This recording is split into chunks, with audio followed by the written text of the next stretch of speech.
Parang nangyari na to last year niya. Last year? Oo. Oo, ano? Last year umalis tayo dito sa bahay na may mga bitbit na damit. Pero masaya. Ngayon, after 1 year, may bitbit ulit na mga gamit. Pero hindi inaasahang pagkakataon. Operasyon naman.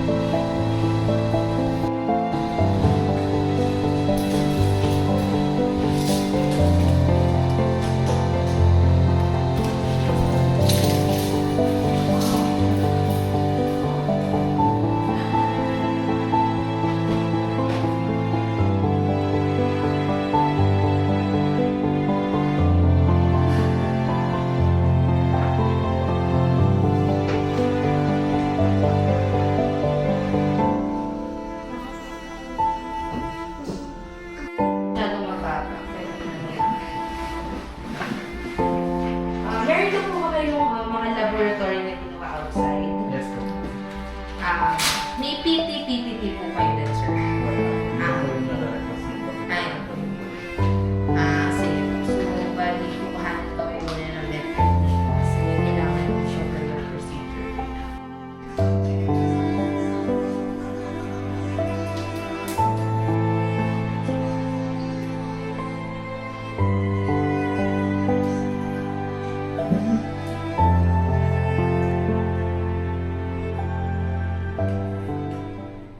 Actually, ito na yung situation ko dito sa hospital. Nagka-swero na. Ayan. Dinner lang kami. And then,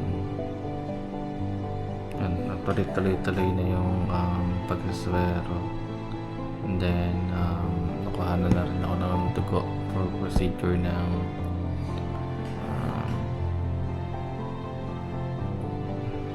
laboratory. So hopefully maayos yung ibang laboratory, magtuloy-tuloy, and then continue yung operation ko tomorrow ng 1 PM, and makauwi kami sa mismong araw ng birthday ni baby.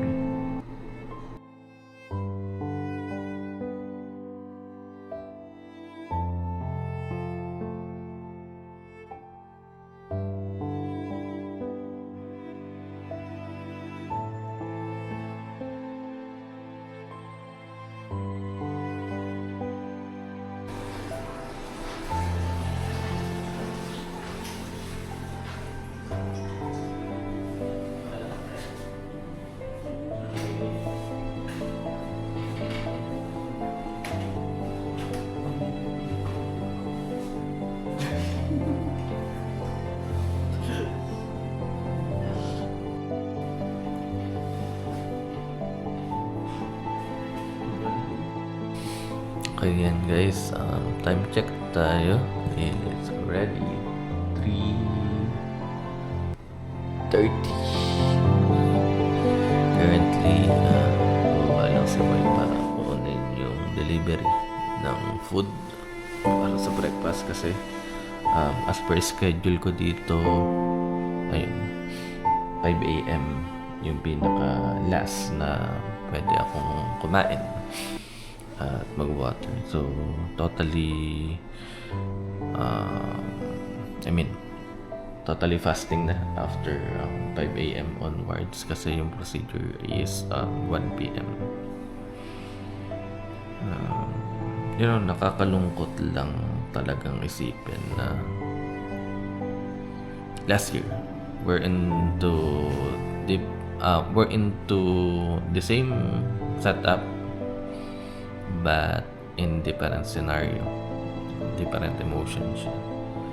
So last year sobrang saya kasi nag-rush kami ng pagpunta sa lying in sa clinic. Kasi delivery na ni baby, ni Astrid. So, for now, July 1. July 1 din kasi yung time na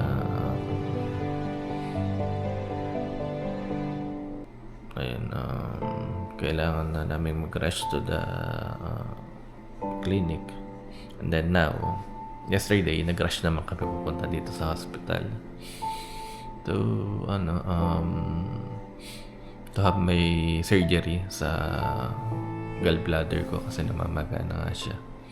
At the same time, tatanggalan na rin yung stone na nakita. I am in so much pain talaga. Mga nakarang araw, nag-start siya ng Friday. And unfortunately, ayan, naging emotional talaga ako kasi actually, kagabi pa sa isip ko,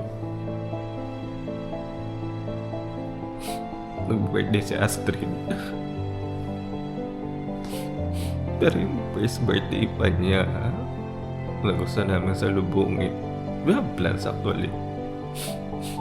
Gusto namin pagising niya, may pa-surprise kami sa kanya. Paglabas niya ng room, nakikita na lang niya sa sala na yung mga toys niya nakaabang doon. May pa-balloons, may pa-cake, pero wala. Hindi namin siya gagawa. Nakakalungkot dun talaga kasi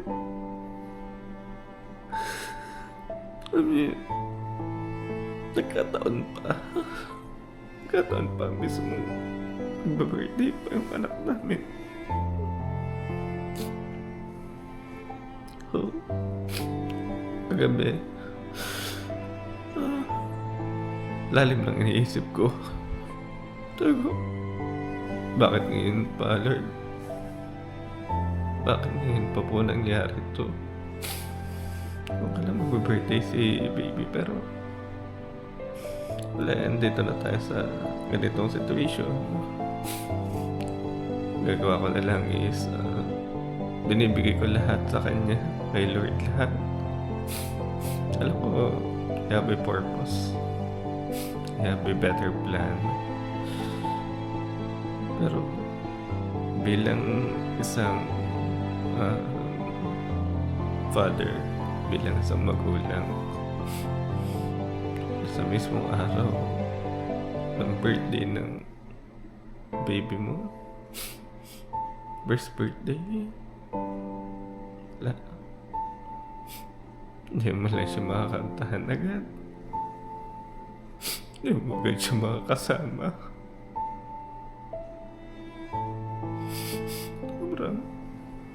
Sobrang nakakalungkot talaga. Pero anak, mahal ka namin ni mami mo. Kung sakali lang sana na iba yung situation, we'll do our best to surprise you. Pero wala eh. Unfortunately, anak, andito si daddy sa hospital. Tanaman siya ni mami.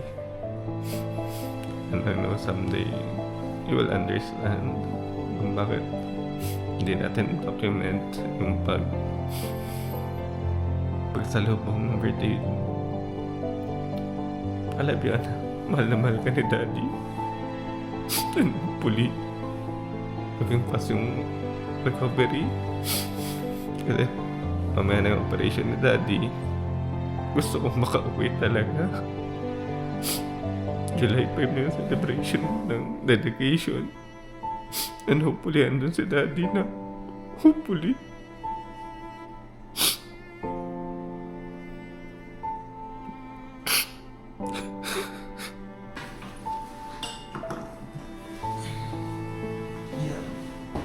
Aray ka, aray mo.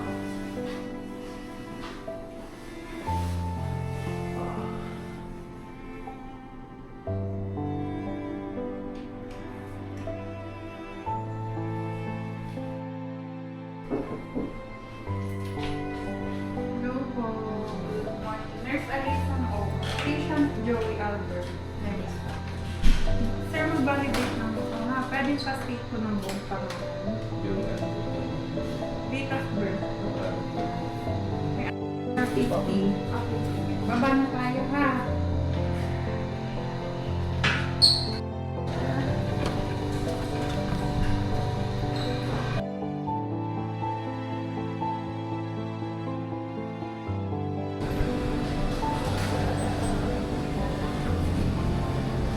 Sir po. Pagod lang ako, sir.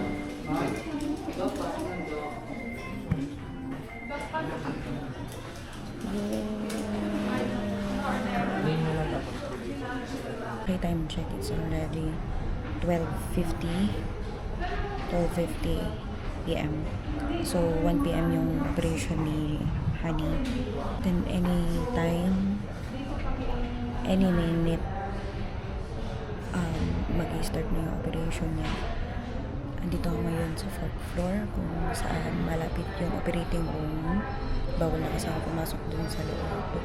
Hindi ko rin mag-videohan yung mga kaganapan dun. So, dito lang tayo waiting. So, hindi pa ako nakakapag-lunch. Parang wala akong gano'ng kumain kasi alam mo yun, yung nasa isip mo yung nangyayari.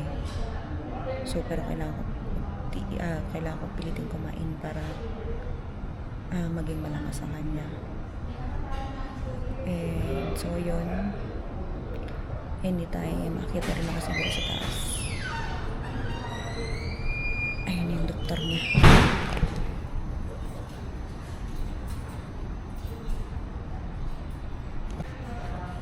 So, yun yung doktor na mag-opera kay Honey. So, kakarating lang. So, possible nga, alauna, start na yung operation niya. Good luck, Honey. Alam ko kaya mo to. Magaling naman sa doc. Alam ko, sinerge mo muna siya. Hininanap ko talaga muna yung pinakamagaling na doktor bago natin i-grab na sa kanya ka magpapa-opera. So, good luck. Sana mabilis lang yung recovery mo and hayaan mo makikita na din natin si Astrid. Mas-celebrate natin yung birthday niya nang sama-sama tayo.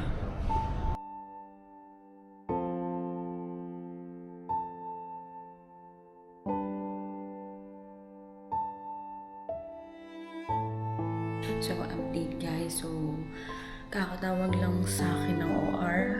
Ngayon yan lang tungkol sa result ng operation ni Honey. So, kinakabahan ako kanina kung ano yung babalita. So, everything went well naman. Pinapababa ako ngayon sa 4th floor para may interview ni Dr. Cordero. So, ayun, pababa ako. Sana pumayag siya na makuna ko ng video yung mga sasabihin niya or yung mga mag-i-interview niya sa akin. Ano, te? Napakahirap. Dapat hindi ko pala siya pinasok sa package. Kasi, magang-maga, pagbukas pa lang natin yung puro tubig na. So, sana may video. Anyway, Dok, wait lang po. magang-maga Pwede ko ito. pang i-wait lang Oo. paalang?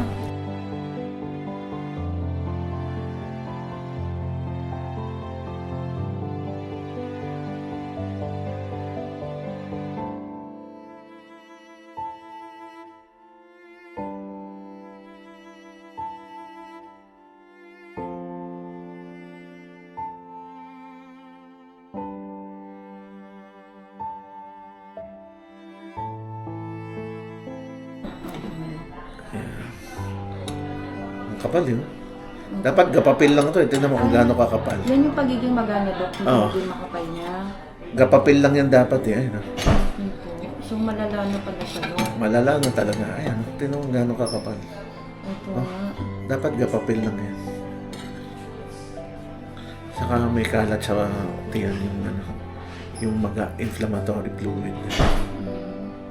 So, yung sa tiyan niya, Dok, okay na yun siya. Okay na po ba? Mag-antibiotic pa. Hindi siya makaka-uwi bukas. Depende. Pag umukay siya.